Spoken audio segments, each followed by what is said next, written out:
The City Council, after July 1st, will be the decision-making body on items that go, for example, to the current Planning Commission and then out of the Board of Supervisors. All those type of decisions, there's a number of those type of decisions, will be made by your representatives here in Wildemar. They'll no longer be made by the Board of Supervisors or by the Planning Commission. But our staff, the county staff, will still be working with the city during that initial period of time.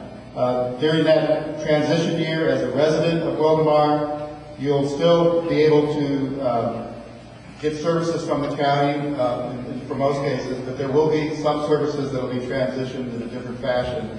And as that happens, you'll be informed and be kept in the loop, so no one should be surprised about any changes in services. So I think it will go pretty well. After June 30th, 2009, after that initial transition year, the city will be providing those services directly. They may be contracting with the county for some of those services. They may not.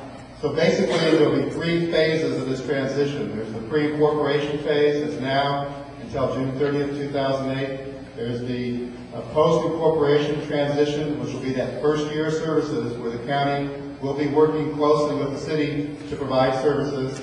And then there's the post-incorporation phase when the city will be on its own to decide and determine what services they want to provide. So that's basically the overview of how services will be provided. There'll be a lot of details that the county and city staff will have to work out in terms of cost and what services are actually being done. And most of that we'll be doing in conjunction with the city. There'll be just a myriad of details that we'll have to iron out. And as Supervisor Buster said, we haven't done this for a number of years in the county, so we're very pleased to have an experienced city staff who've been working in other cities as well to work with us on this process. And our hope is that it'll be as seamless as possible for all the residents in Wildemar. And now with that, we have questions. If you have a question that you'd like to be answered, please fill out one of these forms. I'd like to introduce two other people, Tina Grandy and Karen Johnson from the Executive Office. They work with the Executive Office and are very closely working with the Wildemar City staff and the county staff on this transition. So if you have questions, you can give the questions to them, and they'll bring them up here.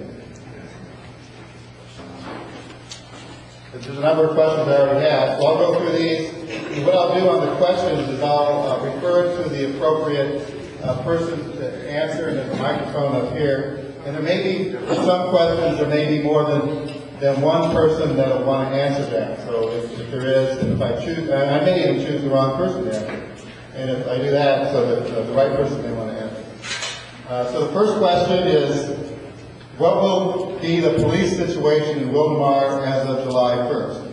So that's probably a good question for our sheriff. I somehow figured we would be first. You lucked out. Luck of the draw. Well, there are a couple of responses to that. First response is whatever the city council decides they want their level of police service to be within acceptable county standards. So at present, we have been assigning 2 deputies per 24-hour shift in the area that is now the Wildemar City boundaries.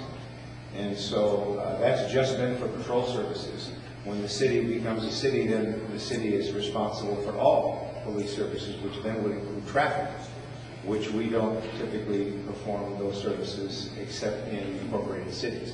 So the highway patrol will pull back, and then we will take over dealing with traffic. So you have to figure that element in. Also crime prevention services, and just the full range of police services. So we need to sit down with your elected officials and discuss what they want that level of service to be, and we'll be prepared to provide it under contract. And does any of the city councilmen want to add anything about that? Good. Thank you very much. The next question is probably for Steve Van Stockham from the Community Health Agency. And they want to know the status of the animal shelter agreed to by the surrounding cities that will be built in Wildemar. Good evening. As far as I know, the planned shelter is still on track. I know there's been some discussion on some design issues, but I just checked with Animal Services and some other people, and as far as we know, everything should be on track with that. Thank you very much. The next one is probably for Fire Chief Hawkins. Are there still plans to build a new fire station on Clinton Keith east of the 15th freeway? Yes, that is the plan as was detailed in the comprehensive fiscal analysis and into about 2010, 2010, when the density requires the response standard for a fire station area. The answer is yes. Thank you very much. This next question is for the city council people. How will becoming a city benefit Wildomar residents?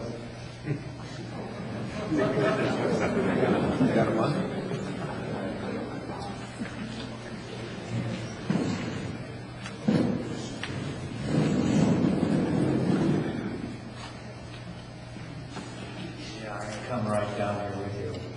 How will it benefit you? If you don't talk to us, it's not going to benefit you much at all. You need to let us know what your concerns are and what we need to do for you. We're going to be out there and you're going to have a local place to come to. So you're not going to have to go to Riverside anymore. We're going to establish an office here where we'll have the ability for you to come in and pick up things. Ultimately, we'll have all the services here in Wildomar. For that period of 1 year, some will still be out in Riverside. So the advantage you're going to get is you've got somebody to speak to and somebody to help you out on what it is that's your special concern, and it's somebody that lives here. Somebody that's one of you. So that's why you elected us, as you know that we will have Wildomar at heart. As far as the advantage for services are concerned, well, I believe the services will improve. And I believe they'll improve simply because they'll be more direct.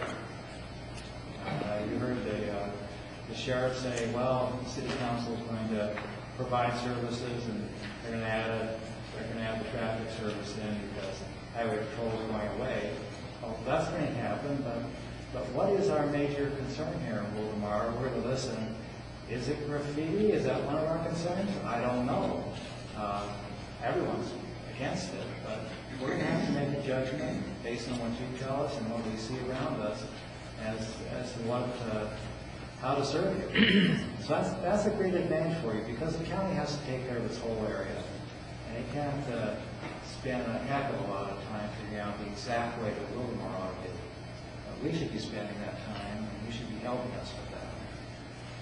That's my answer.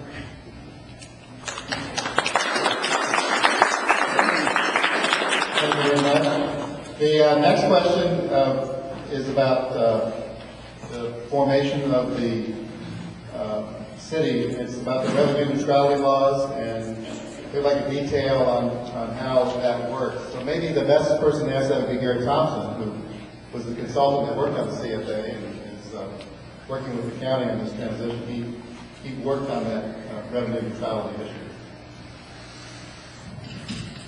Well, generally, revenue neutrality means that if the city incorporates and it's actually transferring more revenues to the city that go away from the county than the cost of services based on the base year that it was established against, then the city has to make that difference up in some negotiated settlement with the county.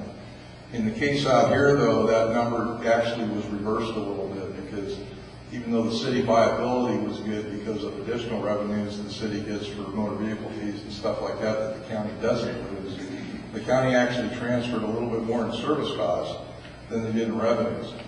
So what the county decided to do in this case was actually extend to the city for a 10-year period of time, reverse revenue neutrality payments in the sense so that it would also help the city as part of their incorporation process to get up and going. The actual law was literally written to protect counties, but in this case the county actually used it to the advantage of the city to help them, because the county, I think, recognized it as to the benefit of the county as well to help Wildomar incorporate and be on their own. It's literally a first in the state of California. It's never been done before, and that was an interesting situation. I was kind of happy to be involved in helping put that together for both Wildomar and Menifee Valley. Thank you very much.